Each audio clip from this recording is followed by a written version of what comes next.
Okay. Sorry, everyone. Our computer just crashed. Like I mentioned at the beginning, it's a big, complex, and it's a really complex technical setup. So we are just back with the live stream right now. Someone's got their phone sound on because I can hear myself. Okay. Okay. Someone can please switch me off and let's get back to Dawn.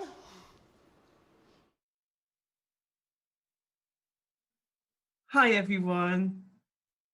So I wasn't too sure, Magda, where I got cut off. I was looking at the screen, but I'll. Where did she? Talking about the houses in Handsworth. Oh, sorry. It was about the houses in Handsworth. You were talking about the houses in multiple occupation. Okay, brilliant. That's great. Okay. So I'm just going to resume the slide share from that point. Okay. So I don't know how much you caught, so I'm really sorry about this. I feel a bit lost now.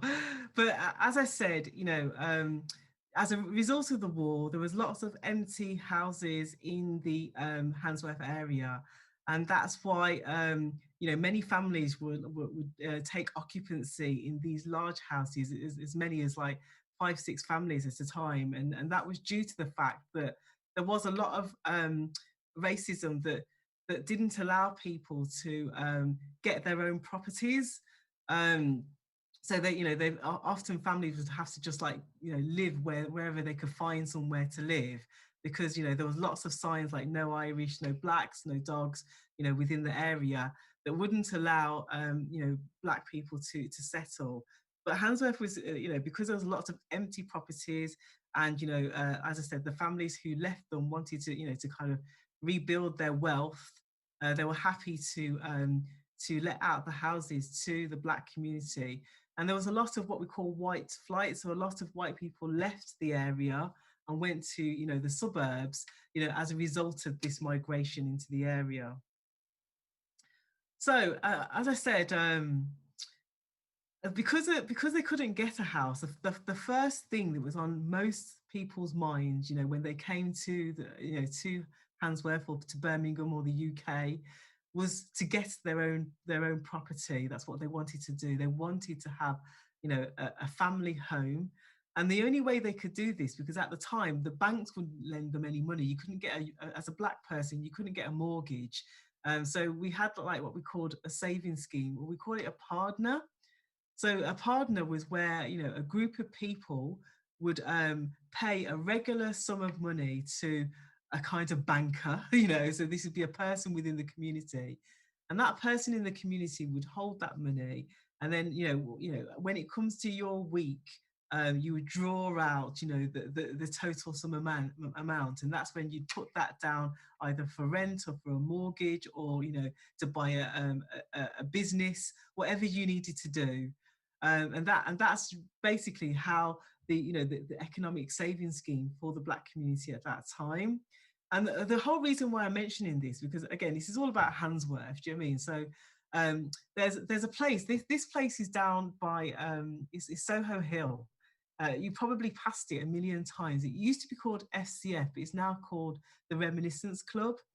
And the Reminiscence Club was originally, what FCF stands for is something like financial something of friends, or I can't remember what it was, but it was just a partner. That's what it was. It was an organization that was a partner. It got so big that they bought their own building, which is still standing and it's still black owned. So they built their own building, and that's where people would go to and to bank their money, to have meetings. Probably meetings with councillors. They'd have community meetings, all sorts of different things. But it's also because of that. And again, it's hard to imagine, and I'm sure you've experienced it within your community. There was overt racism at that time. So people couldn't go to their own nightclub. You couldn't go to a nightclub. You couldn't go to a restaurant. You couldn't go to a bar because you were black and everything. So you had to make do and build your own clubs.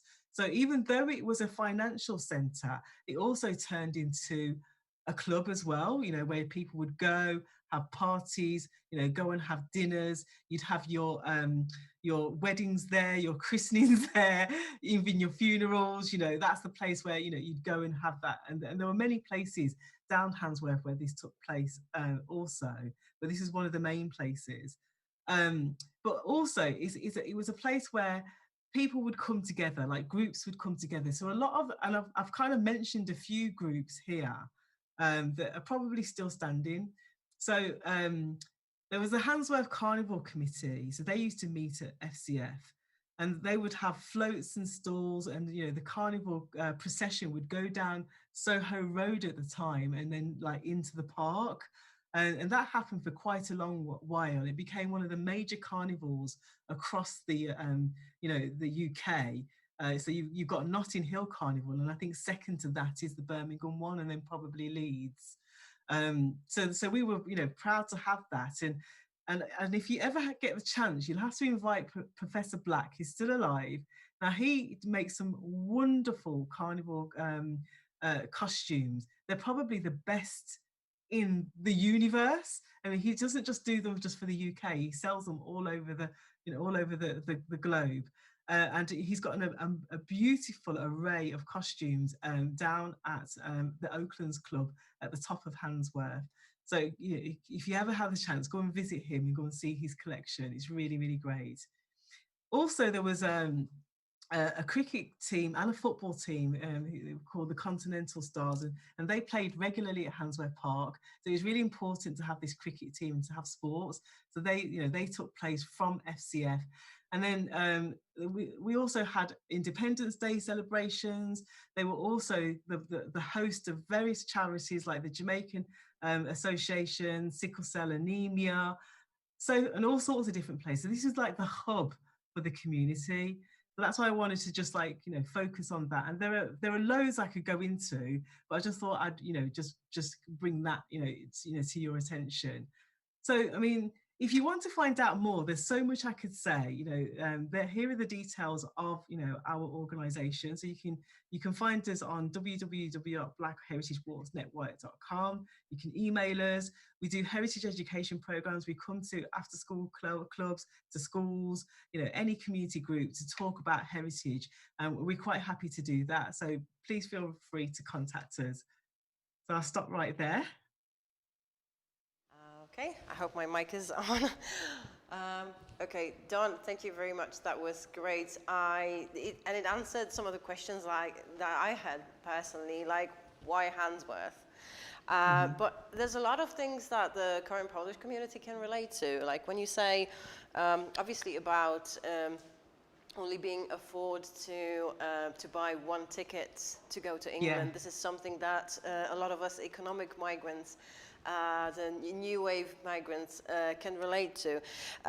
Just like, you know, just so leaving families behind, but you know, also just being referred to as the economic migrants, as opposed to, you know, I mean, the term economic migrant, I think, is used more in negative terms as opposed to a genuine refugee. So it's become kind of loaded in the contemporary discussion about migration. But another thing we can also relate to as a community is the being accommodated and houses in multiple occupation. In Handsworth, and not only in Handsworth, but you know, it's just that there are so many similarities between the stories of the Windrush generation that you just talked about, and stories that I know personally, you know, of our first refugee community. And then our contemporary, the new wave of migration. So thank you very much for that. And just out of curiosity, do you have any upcoming walks in the next couple of weeks or months? Unfortunately, our season of walks comes to an end in November because we focus on our heritage education programme.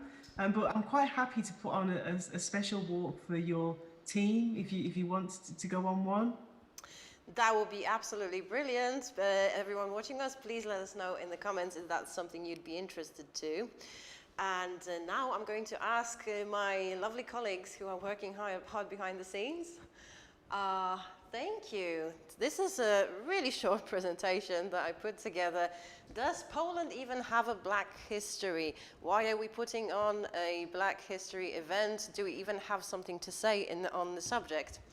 I'm going to ask my colleagues to, Oksana, put the first slide on.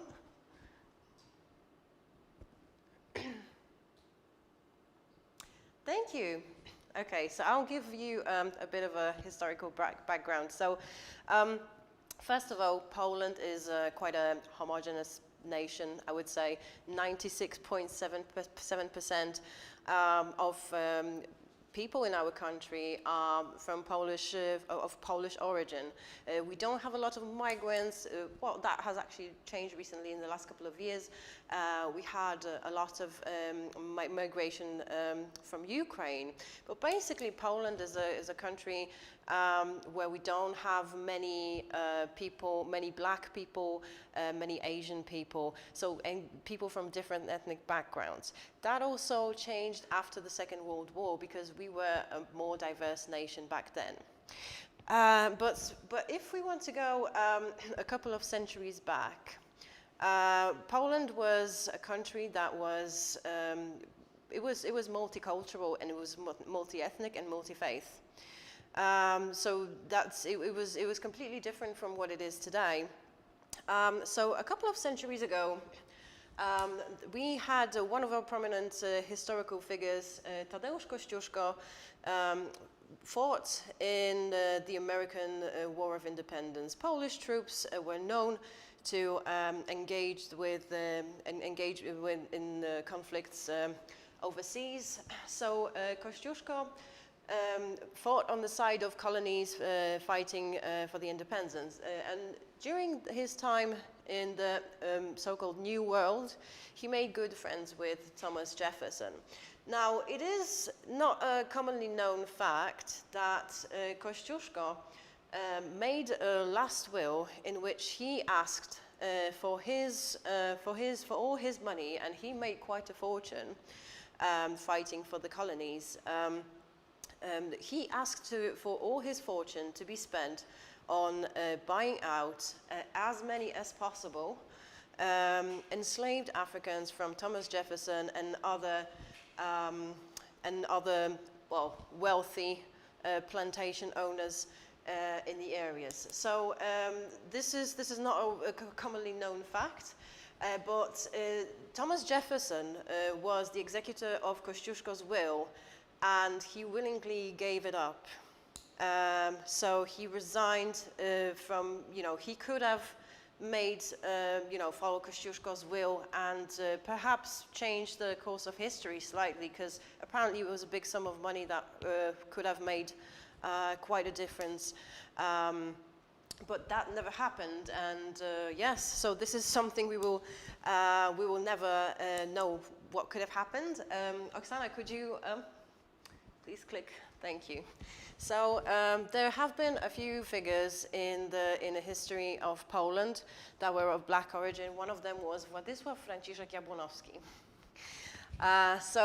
He was the son of a Polish aristocrat and an African man. His specific origin is not known, but he was adopted by the aristocrat's husband as his son. He was sent to a good military academy and quickly became a renowned soldier.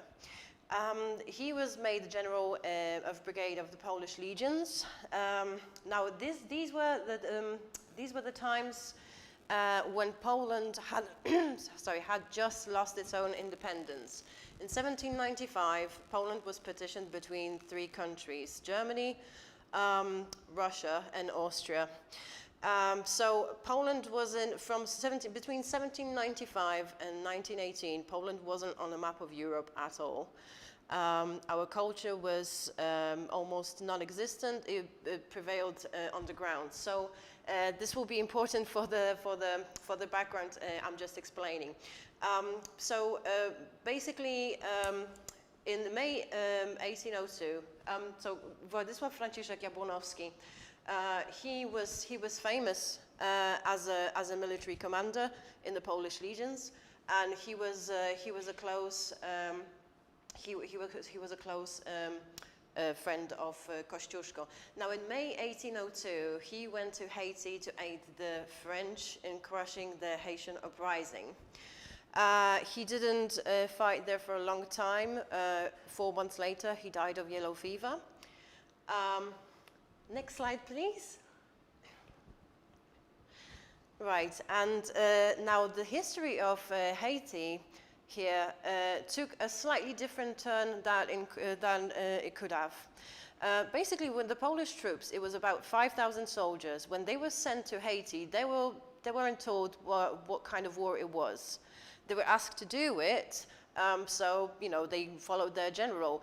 But because Poland was fighting for its independence at that time, when Polish soldiers saw, or rather what was left of them, because out of 6,000, 4,000 died of yellow fever, so what was left of the Polish legions, saw people who were bravely fighting for their own independence to be free from the French regime, and the Polish soldiers turned on the French colonizers, and they joined the Haitian rebels. Thanks to that, once Haiti was free,